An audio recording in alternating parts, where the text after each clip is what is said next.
So set me free, free, free, free. So set me free, free, free. So set me free, free, free, free. So set me free, free, free. So set me free, free, free, free.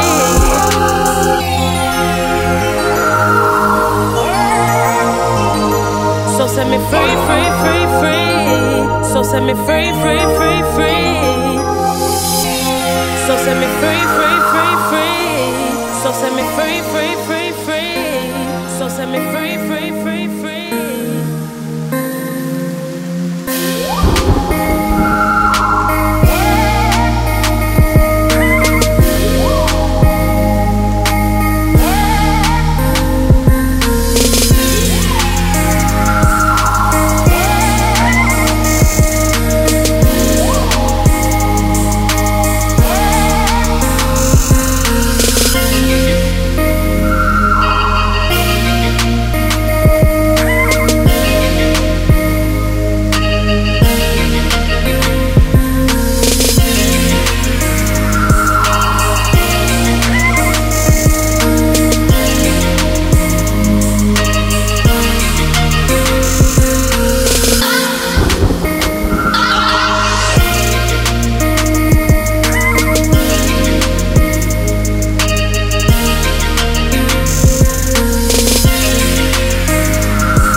Taking no control. So set me free, free, free. So set me free, free, free, free. So set me free, free, free. So set me free, free, free, free. So set me free, free, free. So set me free, free, free, free.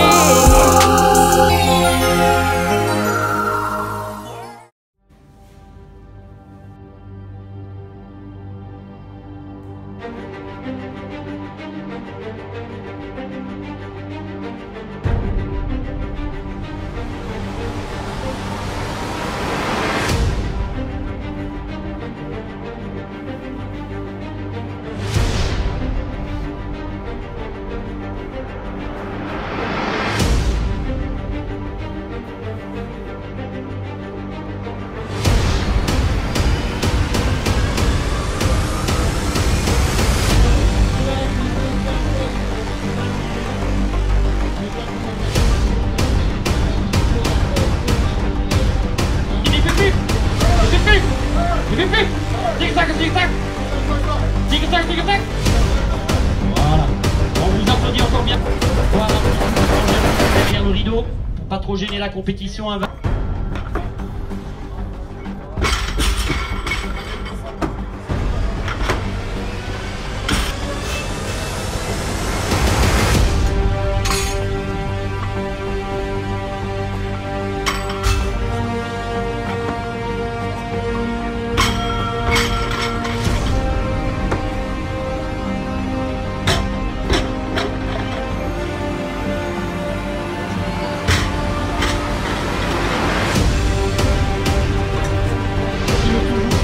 Demi-dernier essai, c'est pour Alexandre Bordachon sur la SBTC de Strasbourg. Heureusement essai. Deuxième essai de Kylian Arnaud. Vous avez GA Saint-Maur.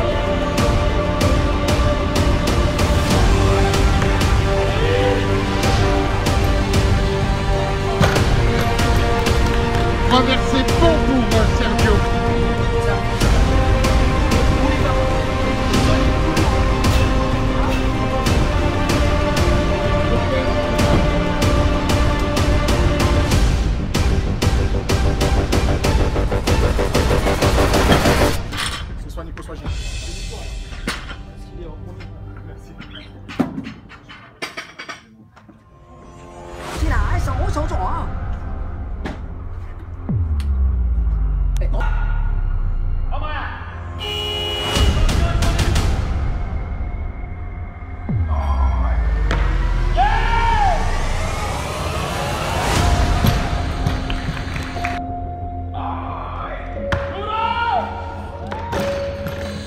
Et c'est pour Sergio.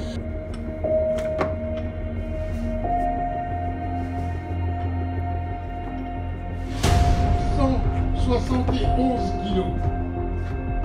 Pour le même athlète et pour le dernier essai de cette compétition.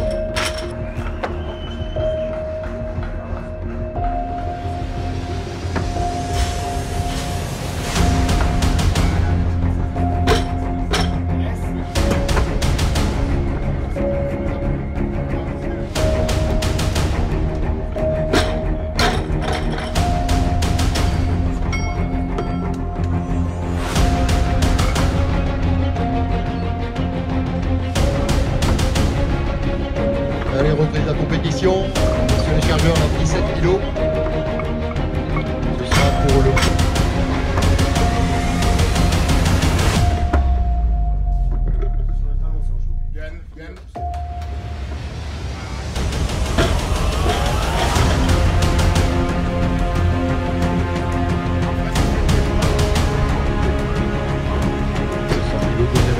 C'est bon, valide de Bertrouve.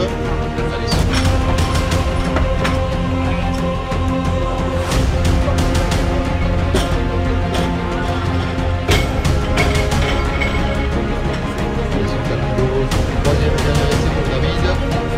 Se prépare avec son combat.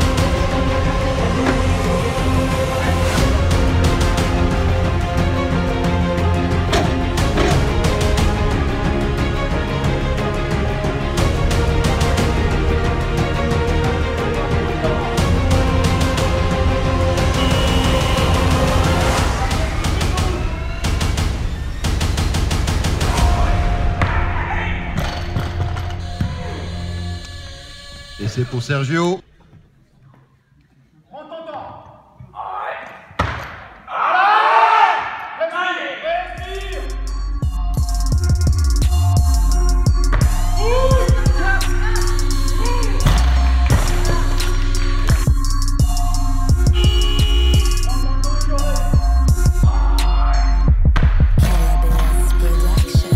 Et c'est pour...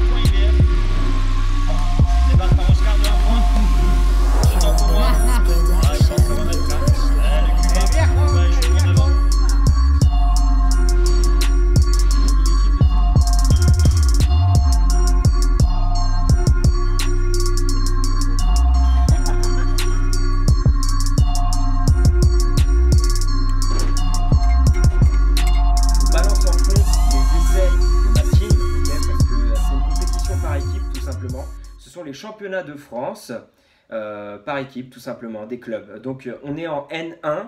Donc N1, c'est niveau national. Ça veut dire que on fait partie des meilleurs clubs en France. Il faut savoir que l'année dernière, on a fait 3e meilleur club français. Donc l'équipe se compose comme ça, en fait. Si vous voulez, vous avez 5 personnes. Sachant que le 5e homme est celui de...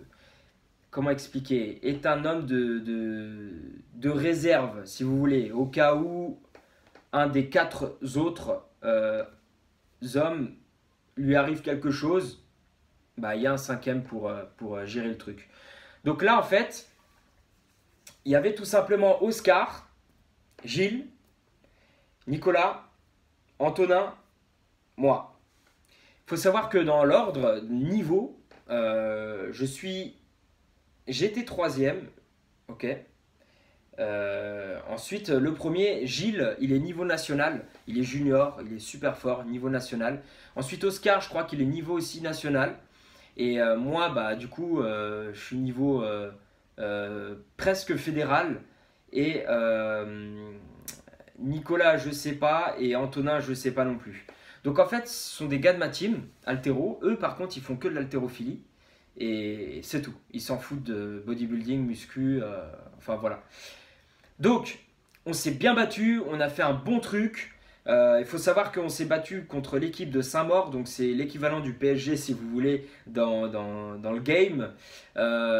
C'est que des athlètes qui gagnent tout le temps, qui ont fait les Jeux Olympiques, qui font des championnats d'Europe, championnats du monde, qui sont en équipe de France. Enfin voilà, du coup c'était chaud, très chaud de faire quelque chose, bien sûr. On n'a pas du tout le même niveau, hein. Donc il nous restait qu'une seule opportunité, c'était de faire un match donc, contre l'autre équipe, Strasbourg. Donc voilà, on a fait match et on a gagné, on a eu 1500 points et quelques, et l'autre équipe a eu 1400 points. Ça s'organise comme ça en fait. Le ratio poids de corps et charge que tu soulèves, l'addition de ton arraché max et de ton épaulé jeté, te donne un score. Ce score est additionné à tous les scores du monde de ta team et ça fait tout simplement un résultat global de ta team. C'est pour ça que ce sont des matchs par équipe. Donc, en haltérophilie, ça s'organise comme ça. De octobre jusqu'à janvier, vous avez toutes les compétitions les plus importantes, hein, je parle parce qu'il y en a beaucoup, toutes les compétitions par équipe. Et ensuite, de janvier jusqu'à mai-juin, vous avez toutes les compétitions individuelles. Individuelles, c'est comme par exemple IFBB dans le bodybuilding. IFBB championnat de France, bah t'y vas, c'est toi tout seul. Si tu gagnes, t'es champion de France, par exemple. Là, c'est pareil, individuel, c'est pour pouvoir te classer au championnat de France et pour pouvoir le faire. Donc ça, c'est ce que j'essaierai de faire cette année. Et il faut savoir qu'en haltérophilie, c'est beaucoup plus dur que dans le fitness. Parce que dans le fitness, en bodybuilding par exemple, ou en fitness, vous allez payer tout simplement votre licence et directement faire championnat de France. Demi-finale nord, demi-finale sud, etc. Ensuite finale, vous faites directement championnat de France. Donc en gros, tu peux avoir un niveau de merde, mais si tu payes, t'as le droit de faire championnat de France. Donc tu peux aspirer, enfin tu peux dire, j'ai fait les championnats de France. Vous voyez ce que je veux dire en fitness, en haltérophilie, mais jamais de la vie tu peux aspirer faire championnat de France. Il y a des stats et des paliers en fait, il y a des niveaux à voir. Si tu n'as pas le niveau, tu fais pas les France. Vous voyez ce que je veux dire? Par exemple, moi pour faire le championnat de France, il faudrait que je fasse 120 à l'arraché et 150 à l'épaulé jeté environ. Ok? Donc vous voyez un peu le délire. Ça veut dire que pour pouvoir faire les championnats de France haltérophilie, pour pouvoir avoir le niveau national, c'est super difficile. C'est comme si moi je vous dis allez faire les championnats d'Europe IFBB par exemple. Allez faire les championnats d'Europe IFBB. Genre Arnold Classic. Allez faire l'Arnold Classic. Non, je crois qu'à l'Arnold Classic on peut payer aussi. Genre en gros voilà, allez faire championnat d'Europe IFBB. Si vous n'avez pas gagné France, vous ne pouvez pas faire Europe par exemple. Vous voyez? Et vous voyez le niveau Europe, c'est chaud. Donc c'est exactement la même chose. C'est beaucoup plus difficile l'haltérophilie. Donc voilà, c'est un challenge que je me suis fixé et on va voir. Donc comment je me suis organisé avant la compétition? Tout simplement, mercredi j'avais mangé trop salé, ça m'a fait de la rétention d'eau. J'étais à 77 kg, je suis passé à 79 kg. Du coup j'ai fait une balance hydrique. J'ai jeûné jeudi pendant 24 heures. Ensuite, et j'ai bu 10 litres d'eau. Ensuite, le lendemain, j'ai bu qu'un seul litre d'eau. J'ai coupé l'eau ensuite et j'ai mangé que des glucides. Donc, j'ai fait une recharge glucidique à mort, un rebond glucidique si vous voulez. Du coup, qu'est-ce qui s'est passé? Mon corps a gardé l'information d'avoir envie d'aller pisser tout le temps à cause de la veille. Et en même temps, le fait d'envoyer des glucides et de couper l'eau, les glucides font effet d'éponge et aspirent l'eau sous-cutanée. Vous voyez? Donc, qu'est-ce qui s'est passé? En fait, je buvais pas d'eau et je pissais tout le temps. Et les glucides aspiraient l'eau qui restait dans mon corps. Donc, résultat des courses, je suis arrivé à la pesée le lendemain, je faisais 76 kilos. Nickel, c'est ce que je voulais. Donc voilà un bon moyen pour virer de la flotte rapidement, sachant qu'une balance hydrique normalement se fait sur une semaine et c'est pour vraiment vider toute la flotte qui reste à la fin d'une compétition à la fin d'une préparation de compétition de fitness. Ok? C'est un moyen naturel de pouvoir retirer de la flotte. Un des outils physiologiquement naturels pour pouvoir virer de la flotte. Ensuite, comme vous avez pu le voir, j'ai échoué pas mal de mes barres. Mes erreurs techniques m'ont fait encore, m'ont carrément massacré. J'étais fort, j'étais optimisé, mais j'ai foiré mes essais à cause de mes erreurs techniques. Qu'est-ce que j'ai mangé avant la compétition pour pouvoir être au top? J'ai tout simplement pris du riz, j'ai pris du miel, j'ai mélangé le tout, j'ai mangé, c'est super bon. Et j'ai pris des lipides. Pas besoin de protéines, on s'en fout, ça sert à rien dans ces moments-là. Ce qui compte, c'est les glucides et éventuellement un petit peu de lipides. Donc j'ai envoyé ce genre de glucides parce que niveau digestion, c'est ultra rapide, ce sont des aliments simples. Le miel, c'est ultra riche en calories et c'est liquide, donc ça s'assimile facilement. Donc comme ça, pas de problème d'estomac, pas de problème de digestion. Vous savez, quand vous êtes en digestion, vous avez des coups de barre tout le temps. Bah là, pas de souci, j'étais à fond. Et je ferai ça tout le temps. Et j'ai mangé une banane aussi, j'ai oublié. Ensuite, mes erreurs techniques, vous les avez vues dans la vidéo. Voilà, j'ai raté pas mal de barres qui sont tombées sur moi. J'ai fait un saut en avant, la barre m'a écrasé, etc. Tout ça uniquement parce que j'étais pas à l'aise, genre j'étais pas confiant dans ma technique. Et du coup, voilà, ça m'a posé problème. Mais bon, il faut savoir qu'il faut que je retienne le positif. Le positif, c'est que j'ai affiché un beau physique. J'étais en forme, 76 kg, c'est très bien. Et je vais continuer à perdre du poids parce que mes entraînements vont devenir plus balèzes et je vais rester en calories de maintien. Donc, je vais sécher naturellement. Ensuite, niveau focus mental, j'étais très bien. J'ai eu confiance. Parce que tirer devant plein de gens, devant des juges et tout, c'est stressant. Donc, je me suis senti bien. Il n'y avait pas de souci. Donc, voilà.